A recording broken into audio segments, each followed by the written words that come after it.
Hey guys, welcome to the farm. I have a lot to do today and I thought it would be a great time to take y'all on and see kind of what a day looks like. Actually, my youngest daughter's birthday, she's 25. So I was 25 when I had her and now she's 25. So I'm hoping to go see her. But first I gotta go out and feed all the animals and get everybody taken care of, and then also get ready to pack up a wholesale order. I'm gonna take y'all along for that as well. Oliver, are you ready? Are you ready to go to the barn? Huh? Are you ready to go to the barn? Yeah? Where's your jacket? We had an amazing Thanksgiving celebration here on the farm. I have tables that I need to put away. Come on, boy. Let's go. You don't need your jacket this morning, do you? Huh? No.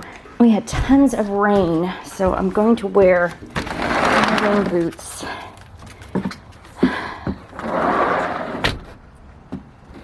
Oh. Come on, Oliver. Hey, little bit. All right, so for those that are new, we are getting so close to 1,000. I'm really excited about that for many reasons. Just being able to really invest in this community and hopefully encourage y'all where you are at. But this is our homestead and also the place where we do our equine therapy program for kids in our community. We utilize our horses. Go, boy. For therapy, and what that looks like is just an hour session with a child or teen that has different struggles, whether physical or emotional, and they get to be able to learn how to care and per ability, you know, and be able to ride and spend that time and help them develop who God's created them to be in just this really amazing setting. Gosh, I don't know if I'm hoping it's picking up those clouds in this video. Look at that. How awesome. Oh, the fields are a mess. Buddy and Sophie were in yesterday during the rain because Buddy has a wrap. Sophie's the one that got her teeth done the other day and she is doing really well. Are you ready for breakfast? Huh? Are you ready for breakfast? Yes. So I was really happy. The vet said that her body composition was better than the last time she saw her. So the work that I've been doing with her, just in helping strengthening her stifles and doing some work has helped. Hey, buddy. Oh, you rolled. But she rolled too. She must have laid down. But she's looking good. I'm getting breakfast for you guys.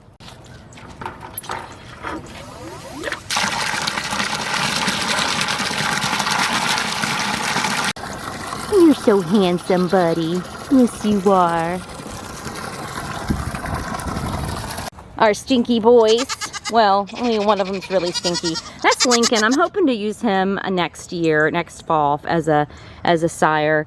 He just is too little this year. He didn't have a clue. Hi, Toby. Toby's going to be a wether, and we'll find a home for him. Hi, sweet guy. How are you? Don't eat my finger. And this is Romeo. He is the daddy to all the babies that are going to be born in the spring. You did good. Now you wonder why the girls aren't interested in you at all. Yeah. So I wasn't doing a hay net in here, but I added it. This was inside. It stopped raining yesterday, so we brought it back in. But the last time I used it, Moose got it wrapped around his neck. But since then, I think it was my fault. I put a hay net in here because I don't have anybody with horns, but I think it was user error, and I didn't tighten it well enough, and that's how he got it off. You're the one who got it off on your neck, huh? Here's Little Bit for breakfast. All right, we're gonna get everybody fed. Where are the other kitty cats? Where are your children, Teddy? Huh? So typically I come up and check on all the animals. So I call it count the noses. So I count everybody's nose and make sure we have everybody where they should be. I make food, and I also usually scoop the pony paddock. They're on a dry lot. Look, they're all waiting for me. They're on a dry lot, so I scoop their paddock. I got something in my eye.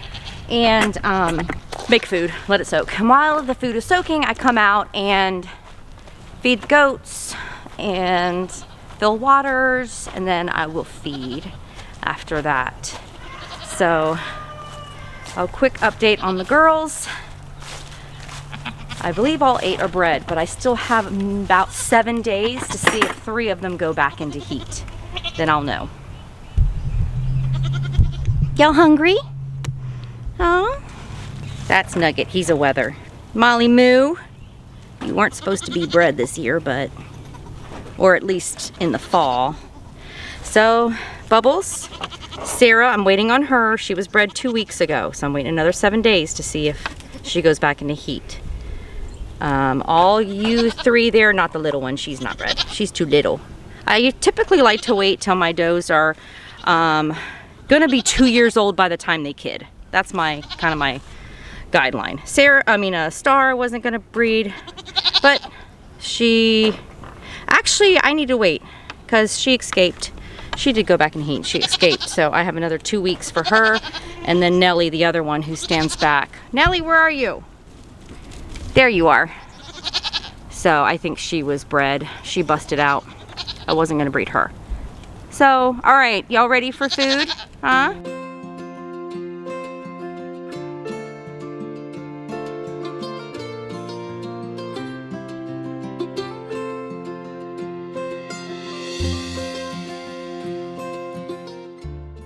The other thing I've been working on is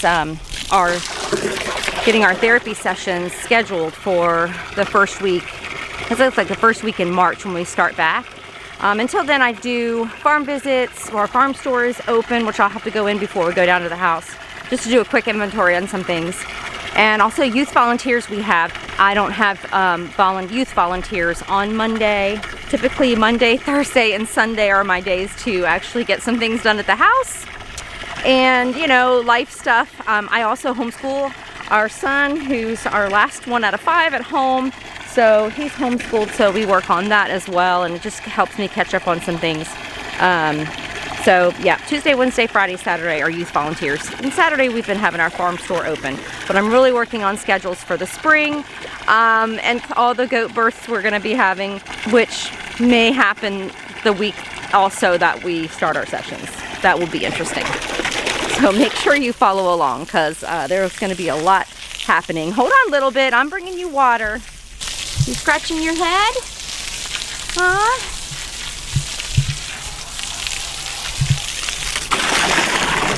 It's actually been so long. It's really slick. I'm going to fall. Because we just had like this horrible massacre of our chickens. And yes, I did have them free ranging. But now we've got the electric wire up along the perimeter of the chicken run. No eggs yet. They're late layers. I don't know. I always see people collecting eggs in the morning. Do chickens? I mean, all my chickens that I've had lay in the afternoon. I make sure I get them because I don't want to leave eggs in the coop at night. That just draws predators in. But we'll come back. I even have an olive layer. An olive egger. So, oh, I need to bring this. Well, there you are.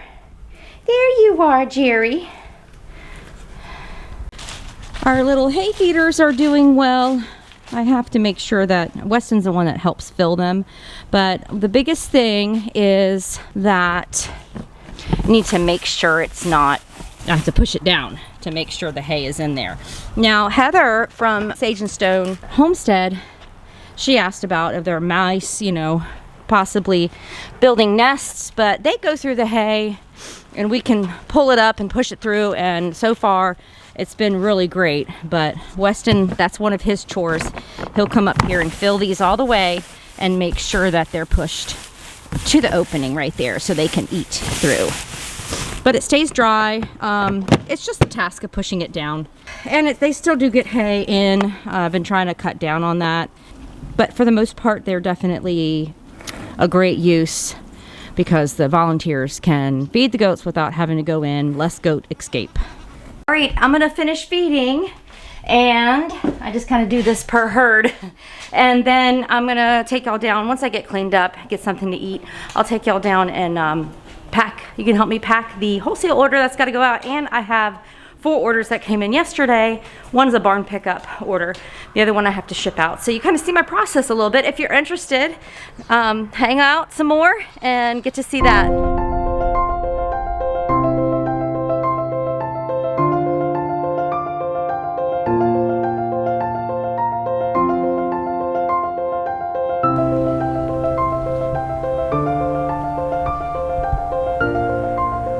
Okay, I am in my soap lab. Some people call their soap studio, or I don't know. I like to call it lab because of my botanicals, and like it's like apothecary, and it's a lot of chemistry involved, so that's why I call that. I'm going to show you my wholesale order that I've got to pack. I'm going to print labels, print the packing slips for the orders that I have, show you how I package those, and just some of the tools I use to help me. It kind of, when orders really started picking up and I had to make more product, just things that would help me save time, because time is money, and that's for sure, especially when, you know, I've got the barn and everything, and then coming down here and making stuff and packaging it and everything. So let me show you what I've got to get all wrapped up and labeled. All right, so this is the Virginia's Made for Lovers soap. They wanted 2 loaves for the Virginia store, and that's just a heart that's rose clay in there with indigo powder, and then I do a rose clay line. I have a video of me making those. These are my goat milk detox bars that are done curing. I just need to bevel them. I need to bevel these as well. They ordered a loaf of goat milk oats and honey, my beer soap, and also one loaf is for us, but 1 loaf of the coffee and cream soap. And I've already packaged up the lemon pound cake. They wanted a lemon soap to go in their like lemon gift box. I set aside some of my candy cane soap so that they can try those. So I got to wrap those up. They wanted 6. So all in all, that totals 102 soaps. And this is kind of my setup here. Typically I don't have soap sitting here, but I'm getting ready to wrap them on this table here. This is set up for printing labels, creating labels, also my shipping. That's where I make my shipping labels. I just hook it up to the computer here. My printers are wireless, so I can do that. I have excess boxes here and some excess stuff like my boxes and stickers and things I use for packing. I've also gotten this little caddy.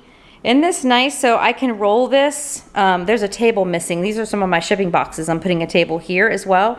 So I have a process of that table will be ready to go and be shipped.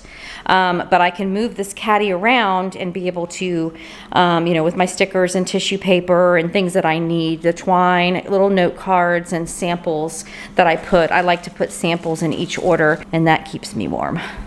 Okay, so I actually have 5 orders. Another order came in. So I'm just clicking on I select, and I'm not going to put you too much to it because I don't want you to see people's personal information. I click on the orders and I choose print packing slips.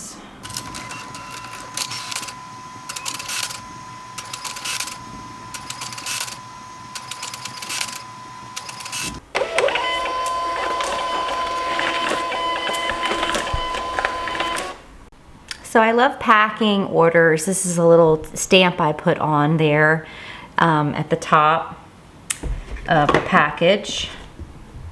And then I take some tissue paper and fold it per the size of the box that's needed. So sometimes I'll be packing orders and then I'll get another order. Like I've got my orders out for the day to be shipped out, and then I get another, it's like a little cha-ching on my Shopify website, and I will put that for tomorrow's packing, or then, you know, I typically I say like 3 days to get the order out. I'm faster than that, but if something happens, I want to have like a few days so that people aren't expecting their order, and that way, yay, it fits. Okay, so I'm packing the order from GWP Homestead. They ordered, and I wanted to make sure the samples I'm putting in are gonna fit, and they do, so I'm really excited. The note card is gonna be a little too big, so I might write something on it in another spot. I don't know if that can fit down in there like that. Nope, that's perfect. All right, so I want to do a little thank you note, and then I will button it up with a little sticker. And now, since it's, you know, going into Christmas, I will do like a little Christmas sticker on there. Okay, instead of all the that really fluffy stuff that goes everywhere, gets everywhere, I like using this like honeycomb paper. It stretches, and it's not like when you're trying to get your package out or your items out, stuff's going everywhere. This is just really simple. And typically I fold it, let's see, depending on which way, you fold it this way, and I'll set it down in there. And they ordered a gift set of sample soaps. So that's gonna fit down there really nicely. And I also ordered a mermaid soap. So and that should fit down there nicely as well. Yes, okay, it does. I'm probably gonna put a piece over top of it, and I don't wanna forget their samples and then a card. Usually I print these on a white card to thank you for your order and a little coupon for online orders. But that's all I have, and you can still see it. Well, I can't, I have my glasses on. But I'm gonna put another layer of that honeycomb paper over, I think that's what it's called, and just to protect it, and then I'll put the samples on. I get my little cards to write notes in. Also at like a dollar store, you can get a bunch of them for $1. I thought this was really cute, little hot cocoa candy cane. So I'll put that one in there. Okay, there it is. I'm gonna close it up and get the shipping label on. All right, so I've done all of these that needed to be wrapped, and now I have to shrink wrap them and then put the labels on. Weston's in here doing some school, so we're kind of multitasking in here, getting things done. Guys, I'm gonna give you a fast forward on the way out. I really appreciate you watching. I hope this encourages you. If you'd like to know more detailed about how I wrap, and I can even go into more detail about how to make labels on Canva. If you're interested, comment below. If there's something else you'd like to see, questions you have, whether it's about what we do up at the barn or down here getting all these ready packaged and the soap business, all that kind of stuff, just let me know. Give me a comment. I really would love to hear from you. God bless, guys. Have a wonderful rest of your day. Till next time. Bye.